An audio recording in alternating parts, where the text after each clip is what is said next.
ওয়াল আস ইন্নাল ইনসানা লাফি খুসর। তার মানে সমগ্র মানুষ কিসের মধ্যে? ক্ষতিগ্রস্ত, কারণ তার সময় চলে যেতেছে। বুঝতেছেন? যদি আমরা বাঁচতে চাই ক্ষতির থেকে, ভয়ঙ্কর ক্ষতির থেকে, তাহলে এই চারোটা গুণই আমার মধ্যে আনতে হবে। প্রথম গুণটাই কি? আমানু, ঈমান।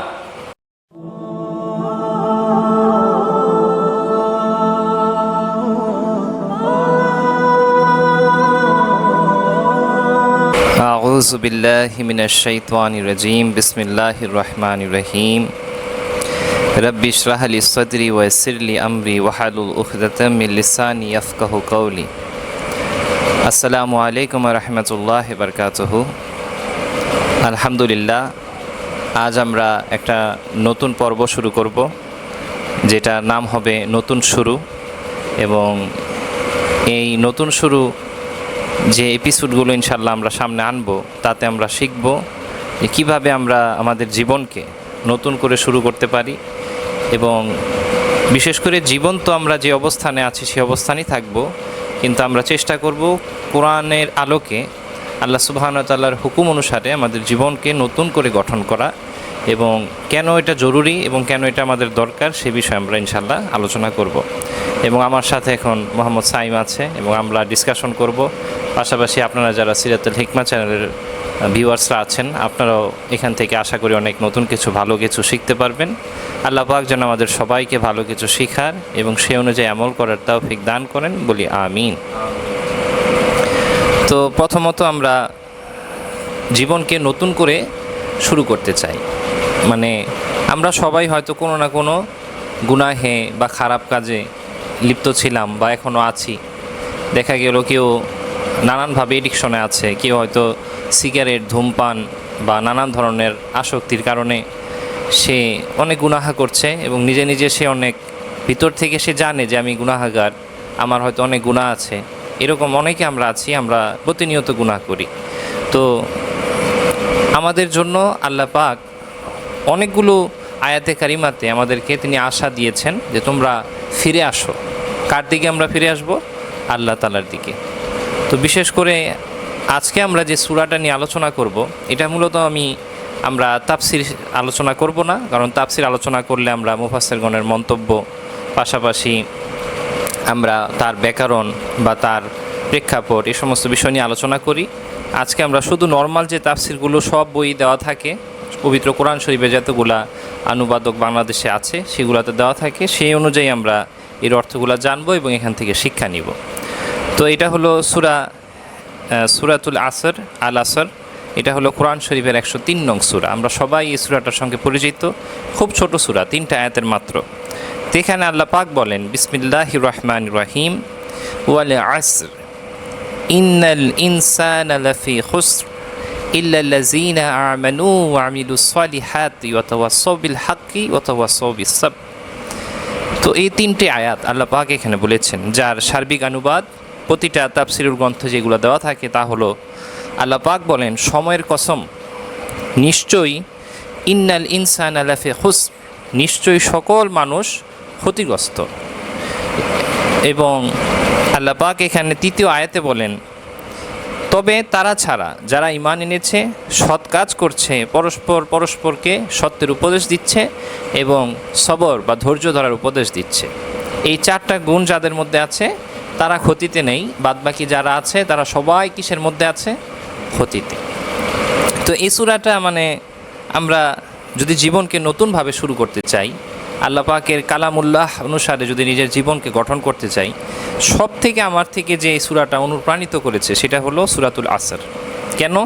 কারণ এখানে আল্লাহ পাক যে কসমটা দিচ্ছেন, এটা স্বাভাবিক অনুবাদে আসছে যে সময়ের কসম, কিন্তু আল্লাহ পাক এখানে সময়ের কসম দিচ্ছেন না, বরং মুফাসসিরগণ এটা বলেছে এটা ফুরিয়ে যাওয়া সময়ের কসম। যেরকম আমরা সবাই জানি, আমার বয়স এক সময় ছিল 10 বছর, তারপর 12, তারপর 14, তারপর 18, 20, 25, এখন 25 বছর। তো সময়গুলোকে আমাদের দিন দিন বাড়তেছে না কমতেছে? কমতেছে। আমরা সবাই একটু একটু একটু একটু একটু করে বড় হচ্ছি। তার মানে কি একদিন আমরা মারা যাব, তারপর আমরা কার কাছে চলে যাব? আল্লাহর কাছে চলে যাব, আল্লাহর সামনে গিয়ে আমরা দাঁড়াবো। তো ওই কসমটাই আল্লাহ পাক এখানে দিচ্ছেন, ওয়াল আস, ফুরিয়ে যাওয়ার সময়ের কসম, মানে সময় একটু একটু একটু একটু করে ফুরিয়ে যাচ্ছে। যেমন ধরো আমরা ঘড়িতে দেখি 3টা বাজে, না? তো তুমি 1 ঘন্টা ভিডিও গেমস খেললা বা দেখা গেল কেউ মুভি দেখলো, তো তার সময়গুলো কি মানে সেখানেই থাকে, 3টা বাজেই থাকে, না চেঞ্জ হয়, 5টা বেজে যায়, তার মানে 2 ঘন্টা তার ফুরিয়ে গেছে। এরকম আমাদের প্রতিটি মুহূর্ত যেটা চলে যাচ্ছে সেটা কি আর কখন আমরা ফিরে পাই? এরকম কোনো সিস্টেম আছে? নাই। তার মানে এই যে ফুরাইতে আছে সময়গুলা, এটার কসমই আল্লাহ পাক সূরাতুল আসরে বলেছেন, ওয়াল আস, এবং কসম যে সময়টা ফুরিয়ে যাচ্ছে, শেষ হয়ে যাচ্ছে। তারপরে আল্লাহ পাক বলেন ইন্নাল ইনসানা লাফি খুসর। ইন্না শব্দটা আল্লাহ পাক তখনই বলেন যখন আমাদের মনে সন্দেহ থাকে। যেমন আমি বললাম যে আগামীকালকে আমি আসব, তো অনেক সময় অনেক মানুষ সন্দেহ করতে পারে যে আপনি কি আসলে আসবেন নাকি আসবেন না, বা এরকম কিছু। তো তখন যদি আমরা জোর দিতে চাই আরবীয় ভাষায়, তাহলে আমরা বলবো ইন্না, মানে নিশ্চয়ই আমি আসতেছি, যদি আল্লাহ পাক হায়াত দারাজি দান করেন। কিন্তু আল্লাহ সুবহানাহু ওয়া তাআলা যখন আমাদের বলেন যে ইন্না, তার মানে এটাতে আমাদের আর কোনো সন্দেহের প্রয়োজন। ইনসানা, এখানে এটাও বলে না যে মুসলিম, বা এটাও বলে না যে যারা বিশ্বাস করেছে তারা না, বরং ইনসানা। ইনসান শব্দের অর্থ কি? যে মানুষ, যত মানুষ পৃথিবীতে আছে সবাই কিসের মধ্যে আছে?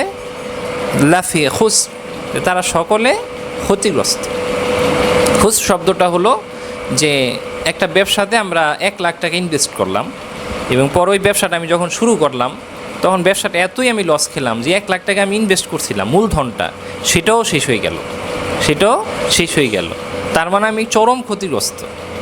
এটাই আল্লাহ পাক বলতেছেন যে ফুরিয়ে যাওয়া সময়ের কসম, প্রতিটা মানুষ ক্ষতিতে আছে। কারণ কি? এই যে সময় শেষ হইতেছে, এটা নিজেই একটা ক্ষতি, না? আমরা তো আর সময় ফিরে পাই না।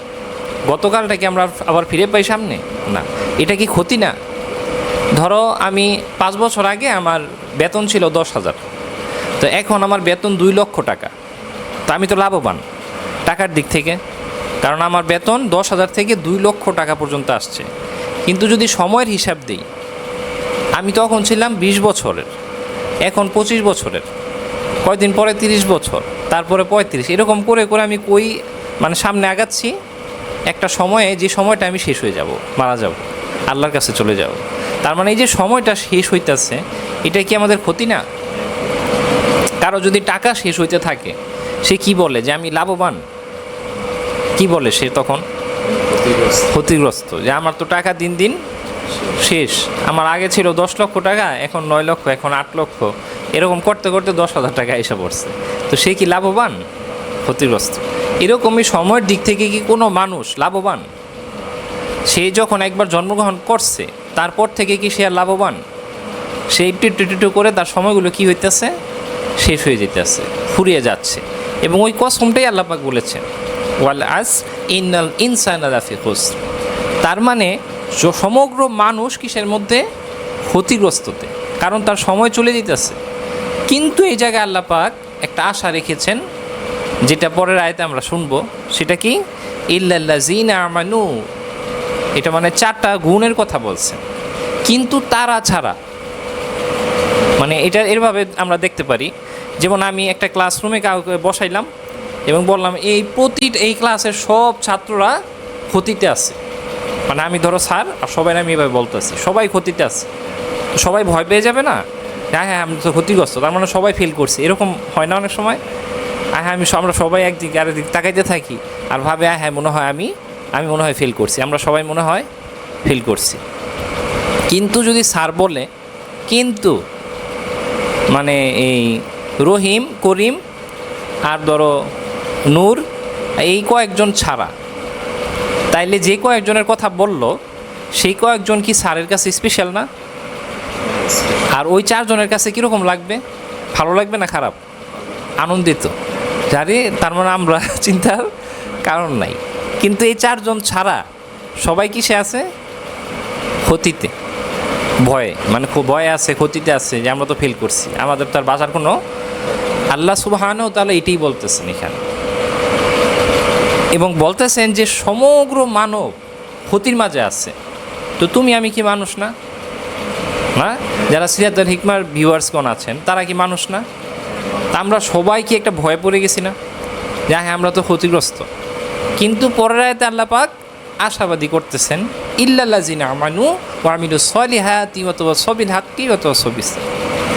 কিন্তু তারা ছাড়া যারা ঈমান এনেছে, তারপরে সৎকর্ম, আমিলুস সলিহাতি, তারা সৎকর্ম করছে, ওয়া তাওয়াসাউ বিল হাক্কি ওয়া তাওয়াসাউ বিস সাবর, তারা সত্যের উপদেশ দিতেছে এবং অন্য আরেকজনকে ধৈর্যের উপদেশ দিচ্ছে। এই চারটা গুণ যার মধ্যে আছে, একমাত্র তারা কিসে নাই? এখন একটা আশা আসছে না যে আরে যাক, আমি তো ঈমান আনছি, আমি তো সৎকর্ম করি, আমি তো সত্যের উপদেশ দিই, ধৈর্য ধারণ করি না? এই আশাটাই মূলত আমাদের নতুন শুরু করার জন্য যথেষ্ট, যদি আমরা এটা বুঝি ভালোভাবে। এখন এখানে বুঝতে হবে আমাদের যে আল্লাহ পাক কিন্তু এখানে এটা বলে নাই যে ঈমান আনছে বা সৎকর্ম করে বা সত্যের উপদেশ দেয় বা ধৈর্যের উপর, বা কিন্তু বলে নাই, ওয়া বলছেন। ওয়া মানে কি? তারা ঈমান এনেছে এবং সৎকর্ম করে এবং সত্যের উপদেশ দেয় এবং ধৈর্যের উপদেশ দেয়। বা আর এবংয়ের মধ্যে পার্থক্যটা কি তোমার মতে? আমি তোমার থেকে একটু জানতে চাইব। মানে বা হচ্ছে কোনো কিছুর উদাহরণ, আর এবং হচ্ছে মানে আরও অনেক কিছু, আরও কিছু উদাহরণ রয়েছে। বা আমরা যে বলি যেরকম যে তুমি চাইলে এই চকলেটটা খাও, নাহলে এটা খাও, নাহলে ওইটা, এরকম আর কি। ওইখানে সুযোগ থাকে বাছার। কিন্তু যদি বলি এবং এটা খাও এবং এটা খাও, এবং তার মানে বাছার কোনো সুযোগ, এই চারোটাই করতে হবে। তার মানে আল্লাহ পাক বলতেছেন যদি আমরা বাঁচতে চাই ক্ষতির থেকে, ভয়ঙ্কর ক্ষতির থেকে, তাহলে এই চারোটা গুণই আমার মধ্যে আনতে হবে। প্রথম গুণটাই কি? আমানু, ঈমান, আল্লাহরকে বিশ্বাস করা। কারণ যদি আমরা বিশ্বাসই না করি আল্লাহ পাককে, তাইলে আল্লাহ পাক যে আমাদের বলতেছেন যে তোমরা ক্ষতিগ্রস্ত, এটাও কি কেউ বিশ্বাস করবে? এটা যদি আমি এরকম কাউকে বলি যে আমাদের ধর্মে বিশ্বাস করে না, কোরআন শরীফে বিশ্বাস করে না, সে কি এগুলো মানবে? মানবে না। তার মানে প্রথম যদি সে চায় যে আমি ক্ষতির থেকে বের হব, আলোতে আসব অন্ধকার থেকে, তাহলে প্রথমেই তার ঈমান আনতে হবে না? ওয়া আমিলুস সলিহাতি ওয়া তাওয়াসাউ বিল হাক্কি ওয়া তাওয়াসাউ বিস সাবর। এবং এখানে আমার জন্য এটা আরও মজাদার কেন, বিশেষ করে কারণ আমরা যখন সফল হইতে চাই দুনিয়াতে না, তো আমরা কাদেরকে অনুকরণ করি? যে হয়তো বড় একটা বিজনেসম্যান না, যে হয়তো মানে একটা মাল্টিমিলিয়ন কোম্পানির মালিক, যে হয়তো দেখা যায় যে পৃথিবীতে অনেক সম্পদ দিয়ে তার নাম প্রচার হইতেছে চতুর্দিকে না, যেমন Bill Gates, Steve Jobs, Elon Musk, এরকম মানুষগুলোকে আমরা কি করি? অনুকরণ করি। যদি আমরা ক্যারিয়ারে বা আমাদের নিজেদের সফল বানাইতে চাই, আমরা ভাবি কি এই হলো সফলতার ডেফিনেশন না, এই হলো সফলতার ডেফিনেশন, মানে যে যার থেকে বেশি টাকা কামাবে সে কি সফল দুনিয়াতে। যে আরে ইউটিউবার হইতে চাও, তাহলে দেখো যে তার তো 30 মিলিয়ন সাবস্ক্রাইবার, তার তো 60 মিলিয়ন সাবস্ক্রাইবার, সে সফল। এগুলাই তো আমাদের ডেফিনেশন। কিন্তু আল্লাহ পাক এখানে ভিন্ন কিছু বলতেছে। তিনি কি বলতেছেন? যে না, ইন্নাল ইনসানা লাফি খুসর, সবাই তো অসফলতার দিকে হাঁটতেছে। সবাই কিসে হাঁটতেছে? অসফলতা। এবং এখানে কি আল্লাহ পাক বলছেন কিন্তু তারা ছাড়া, যারা সম্পদ কামাইতেছে দিন দিন, এগুলো বলছেন? কিন্তু তারা ছাড়া যারা দিন দিন টাকা কামাইতেছে, কিন্তু তারা ছাড়া যারা দিন দিন সাবস্ক্রাইবার কামাইতেছে, বা তারা ছাড়া যারা দিন দিন ভিউ বাড়াইতেছে, এগুলো কিছু বলছেন? না, নাউজুবিল্লাহ, আল্লাহ পাক এগুলো বলেন নাই। আল্লাহ পাক এখানে কি বলেছেন? টোটালি ভিন্ন, যেগুলো আমাদের চতুর্পাশে আমরা শুনি, আমানু ওয়া আমিলুস সলিহাত ওয়া তাওয়াসাউ বিল হক ওয়া তাওয়াসাউ বিস সাবর। এই চারটা গুণ যাদের মধ্যে আছে, শুধুমাত্র তারা সফল। তারা কি সফল? দুনিয়াতে আমরা সফলতা খুঁজতে গেলে আমরা খালি টাকা, সম্পদ, এগুলো খারাপ না, এগুলো আরেক আয়াতে আল্লাহ পাক বলতেছেন যে এগুলো হলো মানে দুনিয়ার ভোগ সামগ্রী, যা দরকার আছে। বাড়িতে যদি একটা ভালো এসি থাকে, আমি রাতে সুন্দরভাবে ঘুমাতে পারবো, এগুলো দরকারি ভোগ সামগ্রী। কিন্তু এগুলো কোনো কিছু আমার সফলতায় নিবে না। কি নিবে? আমানু ওয়া আমিলুস সলিহাত ওয়া তাওয়াসাউ বিল হক ওয়া তাওয়াসাউ বিস সাবর। এই চারটা গুণই আমাদের পারে অন্ধকার থেকে, অসফলতা থেকে কিসে আনতে? সফলতার দিকে আনতে। তার মানে যদি আমরা চাই যে আমাদের নিজের জীবনকে আমি নতুন করে শুরু করব, তাহলে আমরা যদি চাই যে সফলতার দিকে আগাবো, তাইলে এই 4টা গুণকে কি আমরা অবহেলা করব, নাকি তাড়াতাড়ি কুইকলি এগুলা কি নিজের মধ্যে ধারণ করে শুরু করে দিব নিজের ক্যারিয়ার? এটা হলো নতুন ক্যারিয়ার, নতুন শুরু। যদি আমরা শুরু করতে চাই নিজের জীবনকে, যদি চাই যে আমরা আল্লাহ পাকের যেরকম আমাদের বলেছেন যে তোমরা এইভাবে নিজেকে গঠন করো, যদি চাই যে আল্লাহ পাকের সাথে আমি ওইভাবে সাক্ষাৎ করব, তাহলে এই কাজগুলো কি হেলাফেলা করা দরকার, নাকি এখন থেকে শুরু করে দেওয়া দরকার? এবং এই 4টা বিষয় দিয়েই আমি শুরু করতেছি আমাদের এই সিরিজটা। কারণ অনেকেই ভাবতে পারেন যে আপনারা, যে আমি কেন তাওবার বিষয় বলতেছি না বা ক্ষমার বিষয় বলতেছি না, মূলত সবই আসবে। কারণ তাওবার বিষয়টা হলো ইসলামের সবথেকে গুরুত্বপূর্ণ। কিন্তু আমি চাই যে আমাদের একটা আগে ডেফিনেশন আসুক, যে আমরা কি মানে নিজেকে কিভাবে সময়গুলোকে ব্যবহার করব বা কীভাবে গুছাবো, কী দিয়ে শুরু করব। সেই শুরুর প্রথম যে পয়েন্টটা, সেটাই সূরাতুল আসর। আল্লাহ পাক বলে দিয়েছেন যে ফুরিয়ে যাওয়া সময়ের কসম, এটা ফুরাবে, দিন দিন ফুরাবে। সময়ের কসম, সমগ্র মানব কিসের মধ্যে আছে? ক্ষতিগ্রস্ততে। এবং যদি কেউ চায় এই ক্ষতি থেকে বাঁচতে, ইল্লাল্লাযীনা আমানু ওয়া আমিলুস সলিহাতি ওয়া তাওয়াসাউ বিল হাক্কি ওয়া তাওয়াসাউ বিস সাবর। এই 4টা গুণ নিজের মধ্যে ধারণ করা। এই 4টা গুণের বিবরণটা আমি একটু দিব, তারপর আমরা আজকের এই এপিসোডটা শেষ করব। পরবর্তীতে ইনশাআল্লাহ আমরা আরও গুরুত্বপূর্ণ বিষয়, যেগুলো জানলে আমরা নিজেকে নতুনভাবে গুছাতে পারবো, সেই বিষয় নিয়ে আলোচনা করব। আল্লাহ পাক বলেন আমানু। এখন ইমানটা নিয়েও আমাদের অনেক প্রবলেম আমরা ফেস করি। বিশেষ করে ধরো কেউ মানে যে আমি আল্লাহতে বিশ্বাস করি, আমি রাসূল সাল্লাল্লাহু আলাইহি সাল্লামে বিশ্বাস করি, তারপরে আমি কোরআন শরীফে বিশ্বাস করি, আমি ফেরেশতাতে বিশ্বাস করি, আমি আল্লাহর সব বিধিবিধানে বিশ্বাস করি, এগুলা সে মানে, কিন্তু সে করে না। সে মানে কিন্তু সে করে না। তাইলে কি এটা তার ইমান, আসল ইমান? এটা ফেক ইমান। এখন ইমানের মধ্যেও 2টা ধরন আছে, একটা রিয়েল আর একটা ফেক।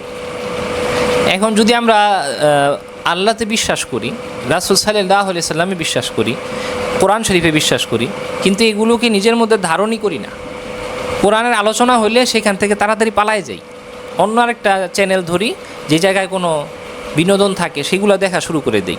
আর কোরআন শরীফে আলোচনা হলে আর ভালো লাগে না, আর এইগুলো বাদ দিই, এইগুলো দরকার নেই। তাই রেখে সে আসল ইমানদার? সে কি ইমানদার? ফেক ইমানদার। সে একজন চোর। কিন্তু সে রিয়েল ইমান এখনও বীজের ভিতরে আনতে পারে নাই।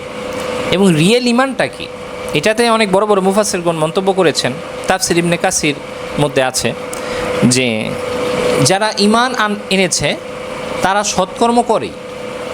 এরপরের যে জিনিসটা, ওইটা কি? আমিলুস সলিহাতি। তার মানে এই 2টা জিনিস আলাদা না। কেউ ইমান আনলো, তারপরের দিন ফজরে উঠে না, তাইলে কি সে ইমানদার?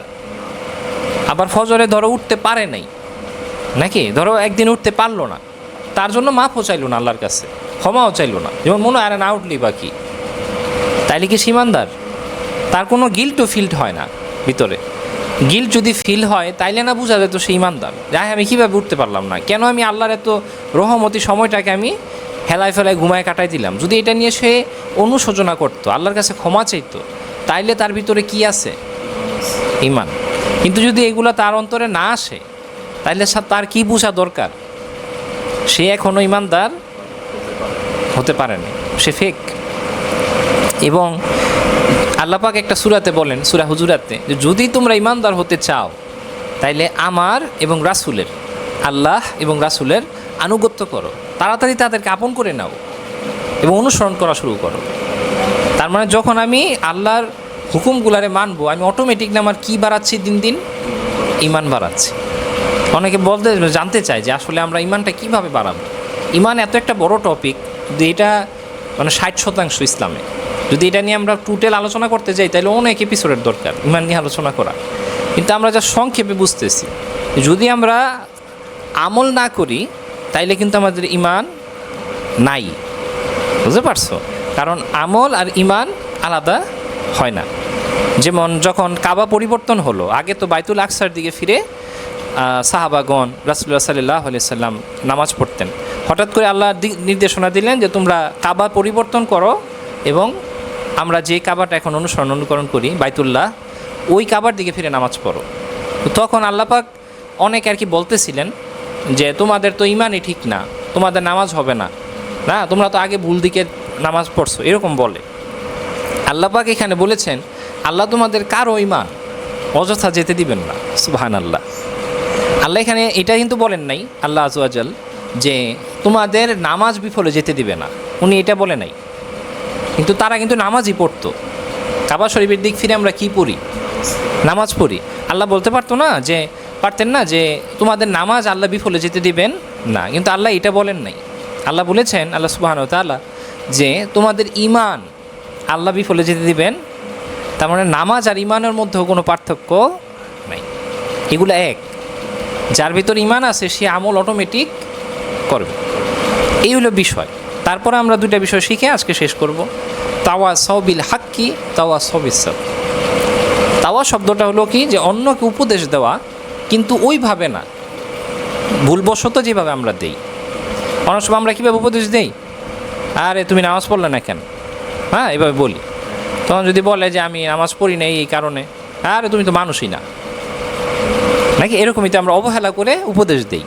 এর ফলে কি হয়, মানুষ আর নামাজ পছন্দ করে না, এটা পরের কথা। মানুষ আর ওই মানুষটারই পছন্দ করে। সে উপদেশ দিতে গেছিল কিন্তু সে অপছন্দনীয় একজন মানুষ হিসাবে বের হলো। কেন? কারণ সে আল্লাহর এই কথার অর্থ বুঝে। তাওয়া শব্দটা হলো কি, নিজে ছোট করে তারপর অন্যকে উপদেশ দেওয়া। যেমন আমি নামাজ আদায় করেছি আসরের, কিন্তু আমি কি শিওর যে নামাজটা কবুল হয়েছে কিনা? না। তো যদি আমি এইভাবে আরেকজনকে বলি যে আমার ভিতরে অহংকার না থাকে, তাকে বলি ভাই তুমি কেন নামাজ পড়লা না, তখন সে বলবে যে ভাই আমি এই কারণে নামাজ পড়তে পারিনি। তখন যদি আমি এইভাবে বলি যে দেখো, নামাজ যদি আমরা দুজনে ঠিকভাবে আদায় করি, তাহলে ইনশাল্লাহ একদিন আমরা আল্লাহর সামনে ভালো কিছু নিয়ে যেতে পারবো। এখানে কি আমি কোনো অহংকার করতেছি? দুজনকে আমরা কি করলাম, এক সমান রেখে তারপর আমি বললাম, এটাই তাওয়াসুবিল হাক। যখন আমি আরেকজন উপদেশ দিব, নিজেরে বড় করে না, নিজেরে ছোট করে, এইটাই হবে সত্যের প্রচার। সুবহানাল্লাহ। এটাই আল্লাহ পাক বলেছেন তাওয়াসাউ বিস সাবর। এরপরে ধৈর্য ধরতে হয়। কারণ কি? কারণ তুমি কাউকে বললা, এতে কি সে পরিবর্তন হবে? এতে কি সে আসবে? যদি না, সেটা ভাববা না যে আমি বিফল হয়ে গেলাম, না।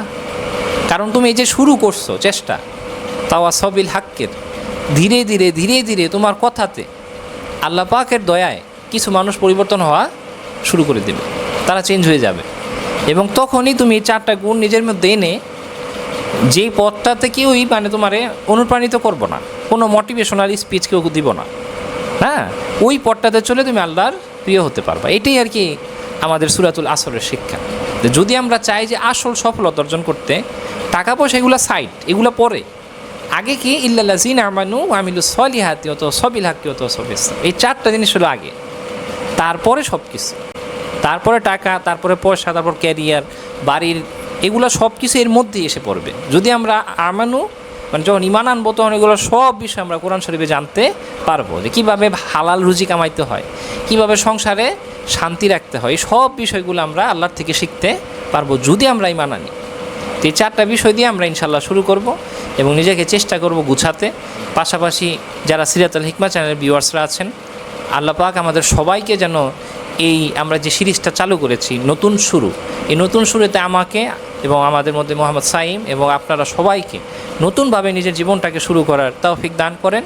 এবং ইনশাল্লাহ আমরা যেন এই নতুন একটা সফলতার যাত্রা শুরু করে সফল হতে পারি আল্লাহর কাছে, সে তৌফিক আল্লাহ আযza ওয়া জাল আমাদের সবাইকে দান করুন, বলি আমিন।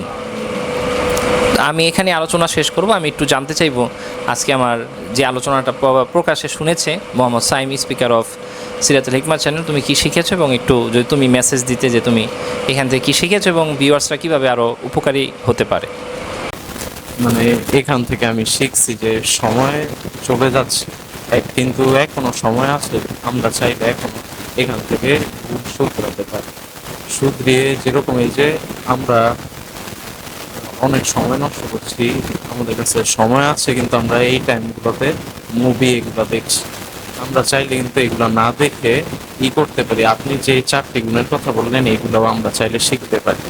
আমরা বেশি বেশি আল্লাহ এবং আল্লাহর রাসূল এর আনুগত্য করতে পারি এবং পাশাপাশি আল্লাহর পবিত্র কোরআন শরীফও শিখতে পারি। এইভাবে করলে কি হবে, আমাদের উপর আল্লাহর রহমত বরকত দিবে, আমাদের আরো দিন থেকে আল্লাহ ভালো করে দিবে। তো এইভাবে আমি বুঝতে পারলাম। আলহামদুলিল্লাহ, আমরা খুব চমৎকার কিছু শুনলাম এবং ইনশাআল্লাহ আমরা পরবর্তী এপিসোডে আমরা চেষ্টা করব তাওবার বিষয়ে খুব গুরুত্বপূর্ণ কিছু জানার। আল্লাহ পাক সে তৌফিক দান করুন, আমিন।